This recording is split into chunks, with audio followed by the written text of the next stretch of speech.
Two of three women who were allegedly held as slaves in London for at least 30 years met a man who has been arrested via a collective, police say. Officers said they met through a shared political ideology before living together. Three women were rescued last month from a house in London after one of them called a charity asking for help. A couple, arrested on Thursday, migrated from India and Tanzania in the 1960s, said police. Police are making house-to-house inquiries in and around Beckford Place in Brixton, South London, which is near to where the suspects were arrested. Gain trust. We believe emotional and physical abuse has been a feature of all the victims' lives. Commander Steve Rodhouse, Metropolitan Police. The alleged victims, a 30-year-old British woman, a 57-year-old Irish woman and a 69-year-old Malaysian woman, are now in the care of a specialist non-governmental organization after they were rescued from what police said was a residential address last month. Police said the 30-year-old woman had a birth certificate but no other official papers. The case came to light after the Irish woman rang Freedom Charity to say she had been held against her will. The two people arrested are both age 67 and thought to be married. They had been held on suspicion of immigration offenses and have been released on police bail until January. Police had previously said they had also been arrested in the 1970s but have not revealed what it was in connection with. In a statement,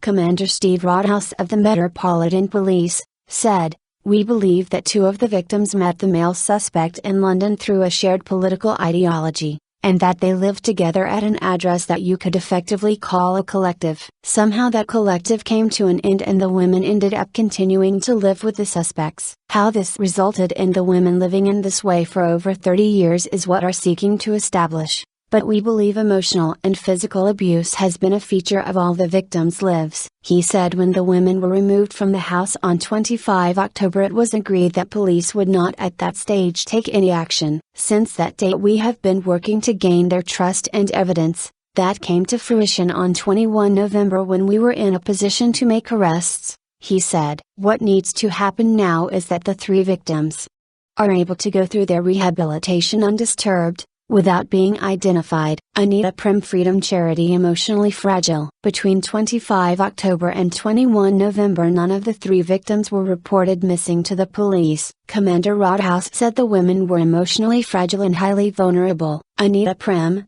founder of Freedom Charity, told BBC News the three women are quite stressed about the amount of detail that is being revealed. She said they were very concerned about the media attention and they are worried that they will be found. Ms. Prim said, "These women have had traumatic and disturbing experiences, which they have revealed to us. What needs to happen now is that the three victims, who have begun a long process of recovery, are able to go through their rehabilitation undisturbed, without being identified." Neighbor Abdul Rogers said, "It's really shocking. It's a kind of quiet area. The problem with this place is people don't speak to each other." Earlier, Frank Field MP, chair of the Modern Slavery Bill Evidence Review, said the case was just the tip of a rather large iceberg. "We've had this example of domestic slavery but people are being imported to work, almost for nothing, in industry," he told BBC Breakfast. "We've got begging gangs being developed, with people being imported. And of course we've got the whole question of how children are being imported to work." The Modern Slavery Bill,